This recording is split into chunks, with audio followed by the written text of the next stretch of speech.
Hello, everyone, and welcome to Monday night's edition of the Brown Side of Disney. My co-host Tanae may not be able to join me tonight. Her son is not feeling well. Seems to be something going around. I got some sickness happening in my house, but I figured I needed to come on at least for half an hour so that we could chat about what we've missed all this week. So I'm going to wait a few minutes to let some people join. But for those of you who will be watching the replay, my name is Tamika Bryant. I'm also known as Tamika Talks on IG. You can catch me on my blog at Life and Pumps, and I am based in the Philadelphia area. All right, I see we got some people joining. Hello. Come on in. Hopefully, some of you are late because you were catching that amazing finale for Dancing with the Stars. If you guys missed it, I'm sure you can catch it on YouTube. It was really good.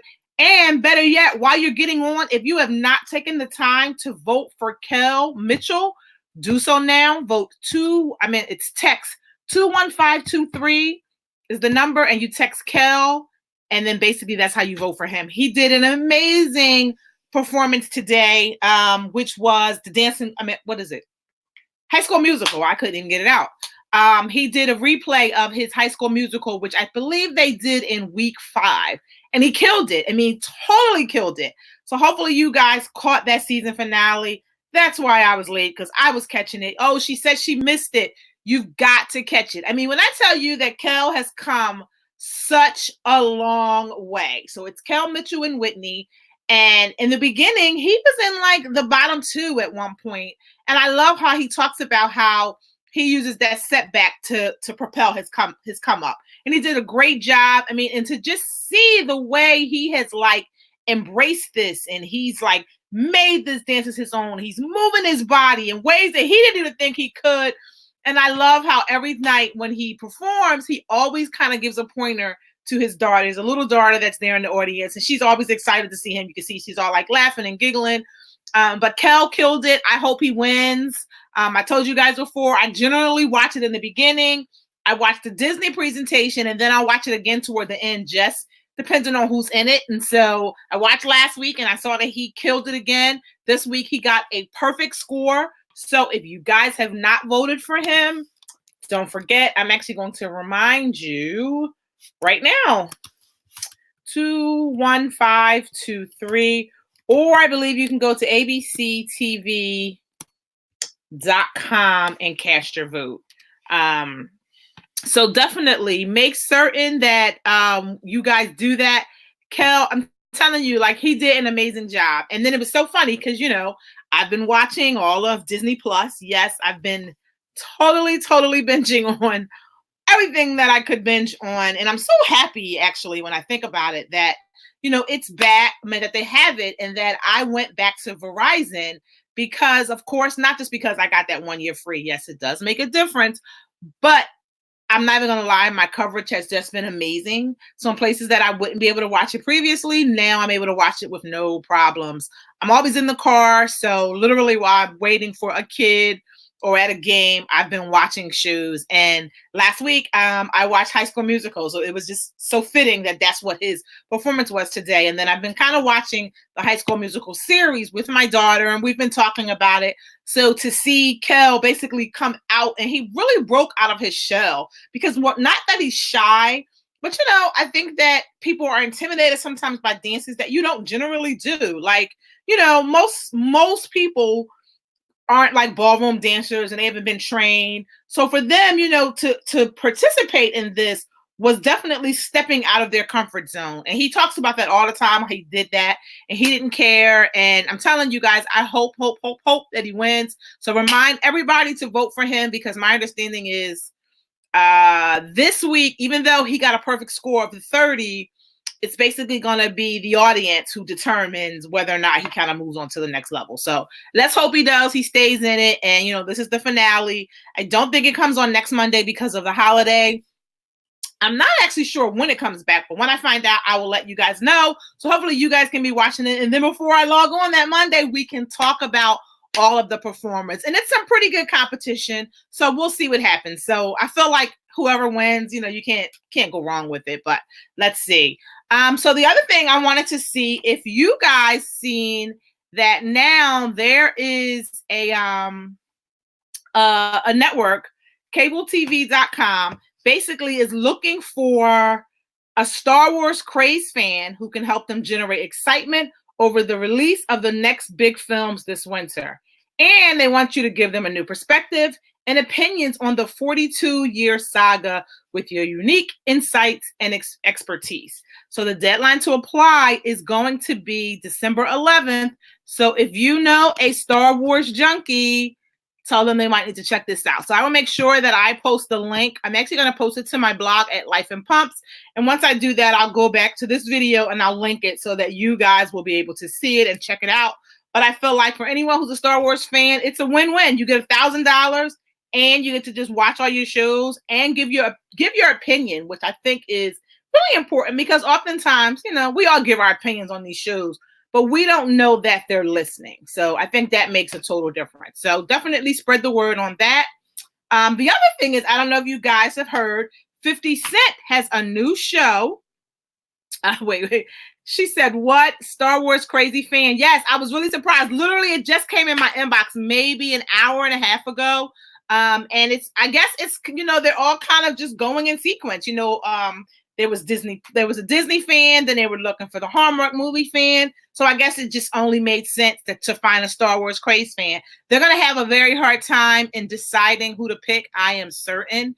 And I'm actually researching to see who won all the other contests because I hadn't seen anything that said, oh, this person is the winner. So I'm going to find out. And when I do, I'll make sure that I link it here for you guys to do it. And I will also make sure that you guys have the information so that you can apply, because if you are a Star Wars fan, I think you should totally apply and get that money. And then I don't know if you guys saw last week, they were looking for people who are like Disney junkies, like real Disney fans who've been fans kind of like since the beginning for a trivia show. So I will see if they still need people for that. And I'll post the link for that as well. I feel like if you're into it, you might as well go ahead and do it. And why not? So it's like a casting call. From what I gathered in the email exchange that I had with the woman, it's going to be similar to kind of like a Family Feud or Jeopardy type game show where I guess you play against another family. There's a whole process where they're going to be screening people. I was going to sign my family up, but I just knew when she told me the dates, we had so much going on that it was totally stressed me out trying to make that happen and then have my kids where they needed to be or whatever. So hopefully one of you can, at least go to the casting call and see what happens. You never know. You might come on something different. You just never know. But I will totally make sure you guys get the information. And then, as I was saying, I just got the list of ABC shows that are going to be coming out for 2020. And a new show is going to be coming out from 50 Cent. And it's based on a true story, and it's called For Life. And based on the preview that I saw, it looks as though it's about a man who went to prison. While in prison, he changed his life. He became an attorney, and basically he found some loopholes that enabled him to kind of practice law. And he's going through this, this stage of a series of events. And, I'm assuming at some point he gets out, and it looks like while he's there, he's helping other people get out. I don't know who the actual guy is, so I probably should find that out, especially considering it's based off a life story. So I figured, that's something great to look forward to. And then it was the usual shows. Rookie will be back. Of course, How to Get Away with Murder, Grey's Anatomy. I'm trying to think what else. All the other ones, a million little things. There was, of course, all the issues that I am absolutely in love with. So I'm looking forward to that. And so I believe that what's happening is basically this week, a lot of the shows are going to go on break. So you'll probably get a Thanksgiving show and you may get another Christmas show. And then I think most of them are going to take a hiatus. But if you guys have not been watching all of the ish, that's the Blackish and the Mixes, this week is your perfect opportunity to play catch up. Check it out on your DVR. Check it out on your DVR. Check it out on, or on demand on the ABC app, which is actually really good for people. If you don't have cable, you can really log onto the ABC app and watch some of the shows. You can't generally watch the show as it's airing, of course, but if you don't have cable, you can catch up on some other ones. So that's not a bad idea as well. And catch up on Blackish and Mixes. So on the last episode of Blackish, Dre was torn between his father's new fiance and his mother. And you know that whole thing, and I don't know if you guys experienced this, but I know that a lot of my friends have experienced this in terms of when they're engaged, making certain that they split their time evenly and they develop relationships and maintain relations with their parents and their in-laws, and they don't lose sight and lose touch. And you want to make sure that no one is jealous. So he was going through some of that. And in the end, it kind of ended up being like the ladies loved each other. They enjoyed hanging out. They had a lot in common. And then it was like, dude, stop acting crazy. So that's totally good to watch and a good, conversation piece. And then on Mixish, last week, they talked about going to a country club. So, Mixish, black mom, white dad. And basically the dad is from a really, his dad is loaded. The grandfather is loaded. And he really wants the grandkids to kind of be a part of his life and the experience. But the problem is that, he doesn't really know how to simulate them and, kind of make them be a part of his world without them kind of being shamed, I guess, for lack of a better word. So he wanted them to come to the country club. While he's there, Bo's mom is totally uncomfortable. And it reminded me of all those times, you go to all these resorts, Jamaica, Bahamas, and all the people that work there, look like me. They're brown. And you feel like you don't want to ask them to do certain things. You're kind of like, yeah, thanks. And you don't want to seem pushy. Meanwhile, I have to wonder, if you were in a black establishment, would it have mattered? But who knows? But you can see she was very uncomfortable and she was trying to find her way is really what's happening. But the kids are loving it. And so if you've not watched it, Santa Monica is the cutest thing ever. And she adds so much to the show. I swear, I feel like this is how this little girl acts in real life because there's no way this is just acting. So I just love her spin on it. And then I couldn't help but laugh when she was like, yes, granddad is so old. I think he's 40. I was like, really, little girl, you better stop it.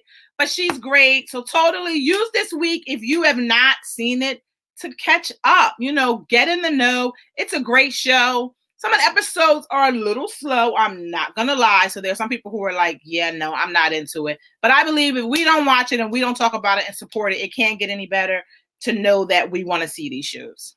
Now, here's what everybody wants to talk about. And I know I was putting it off. I was waiting. I was going to see if you guys were going to bring it up. Frozen 2. How many of you seen it? How many of you saw it over the weekend? Did you see it on Thursday, Friday, Saturday, Sunday, or maybe you saw it today? I was actually trying to go see it a second time on Sunday, but with so much going on that we just could not make it work. But we will totally be seeing it again.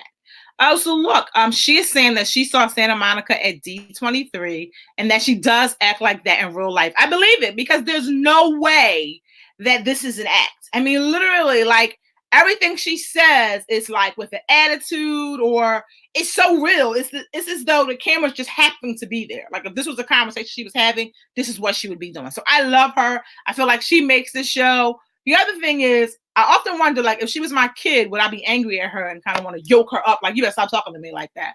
But I don't have those problems. Knock on wood. And she's saying that she saw Frozen 2. Wonderful. So you guys know I saw it last week. No, I saw it almost 2 weeks ago before it actually came out here in the Philadelphia area. And I loved it. Loved it.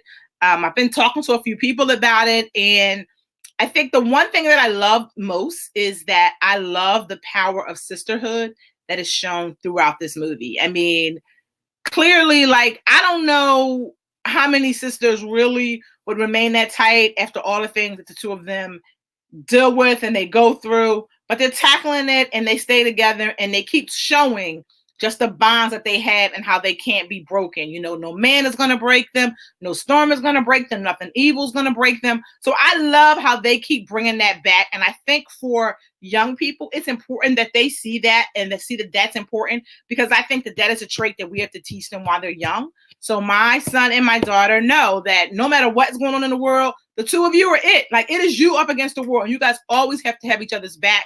And I feel like that is the message that Frozen always gives. And I feel like in number 2, it was even stronger.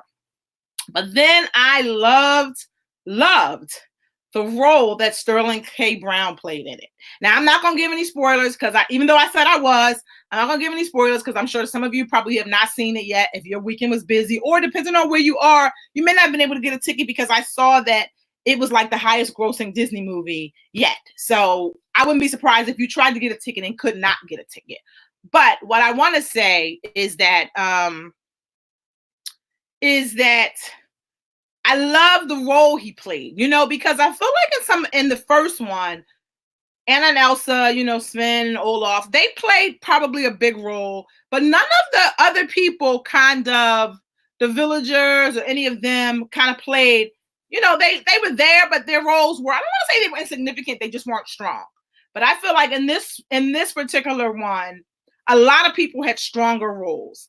And you got to understand more of how Anna and Elsa got to be. I feel like they take you back to the beginning, and you get to see more. You get to figure out what's happening in Arendelle. So it's great. Hopefully you guys will check it out. I promise you will not be disappointed. Now, what some people have been stating is that they have not loved it because they felt like there were way too many songs.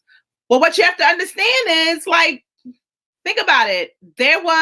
After the movie was released, they released it again with a sing-along. So you had to know that was going to be happening, because now they got to take it after it leaves the theater. It has to go on Broadway. They got to redesign it for Broadway. I mean, Disney does everything with a purpose in mind. And I promise you, this is not going to, once this leaves the theater, that's not the end of this. I mean, look at how well the first one did. So they are planning for the second one to do even better.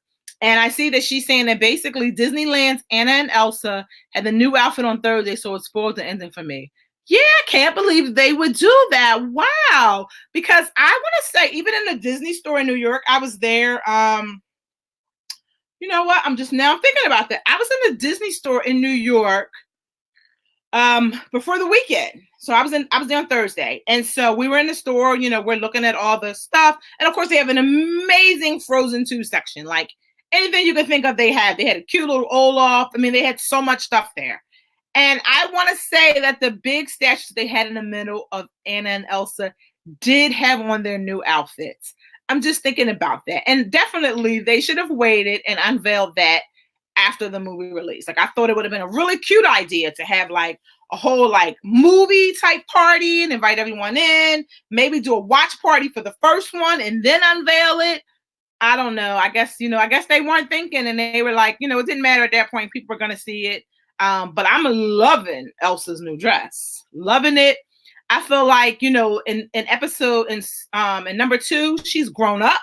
She's like, you know what? I know what's happening here. I know how to control it. I know what I need in my life, and I am going to go and get it. And it's a message that we are constantly telling our children. Live your dream, live your life.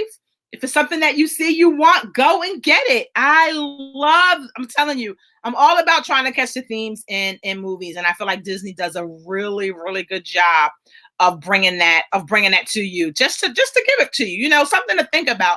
And especially because, like I said, most of the people who are technically going to see Frozen 2 are young. And while immediately they won't get that message, but as a parent, you're getting the message. So later on, as things are happening, you can totally have an amazing conversation with your kids. I mean, literally, while I'm there, I pulled out a notebook and I was just making points on things. You know what? We can talk about this. We can talk about that. We can talk about this. We can talk about that. Because, movies aren't cheap. Let's be realistic. Nowadays, going to the movie is like a serious outing. People have to budget for that because it is not cheap. But I feel like it's an experience. It's a memory that, you keep. I'm not about buying a lot of toys and stuff like that. I'm all about experiences. And I feel like from movies, you create experiences that when you get home or wherever you leave, when you leave the theater, you can still talk about leaving the theater. And if we're going out to dinner, or if we just come home and have dinner, when we're sitting around the table, everyone tells one thing that they loved about the movie or what they remembered about the movie. And then, I was encouraging a lot of people before they go and see the movie, is to definitely watch the first one, because there are a lot of things in the second one that if you don't remember the first one, you're going to miss. So lucky for me, I had seen the first one. I don't even know how many times, because my daughter watched it on repeat nonstop. At one point, I could tell you verbatim the words, but I couldn't tell you what the pictures were like because she would be playing it while I'm driving. So I would hear it, I would hear it. So I would know what the words were, but I didn't know like what they were actually doing, what the actions that went with some of these words were. So it was great that I did have that memory. And so as I'm watching number 2, I'm like, yes, I remember when this happened. Because think about it. It's been so long. You don't have a kid that was into it or you weren't into it. You will definitely miss something, which is why I said, watch the first one, then go see the second one. And you might need to see the second one twice just because you're going to be so excited about it being in the theater and really trying to listen and learn the songs and figure out what your song is going to be. I think that's what was really important. I was talking to a young kid that was at the theater when I was at the theater, and I was asking her what her favorite part was. And that's what she told me. She said she loved Olaf because Olaf killed it in the movie, guys. He totally killed it. Like Olaf was like smart. He was like dropping knowledge, giving them all types of things. But she said she liked that, he wasn't a dumb snowman is what she said to me. But she said that she liked that there were songs that she felt like she could remember so she could start singing them. So just know you're going to leave the theater with some songs in your head that you're going to sing and you're not going to get rid of. And then at some point, there'll be a Frozen 2 sing-along to invite you to the theater where you'll be singing that as well. It is what it is, guys. You guys know Disney does everything with a purpose in mind. So hopefully you guys will get there and check it out. And let me know your thoughts. I feel like what we'll do is maybe next week we'll do a deep dive. I'll be back home from traveling for Thanksgiving. So I feel like next week we'll do a deep dive on the movie. I'll share with you my lessons learned. If you have not seen the movie, please go and see it. So that way you can give me your lessons learned. And let's come together with like 3 points that we want to make sure that everyone knows and gets from the movie. Can we do that? I think we totally can. Well, guys, I'm not going to be before you long because I told you guys I got a sick kid. Tanae has a sick kid. So I need to go attend to my child. But I wanted to come before you guys, say happy Monday, and to also wish you and yours a happy Thanksgiving. We will see you guys next week. Enjoy your food and don't eat too much. Thanks for joining, guys, and I will see you all next week. Bye.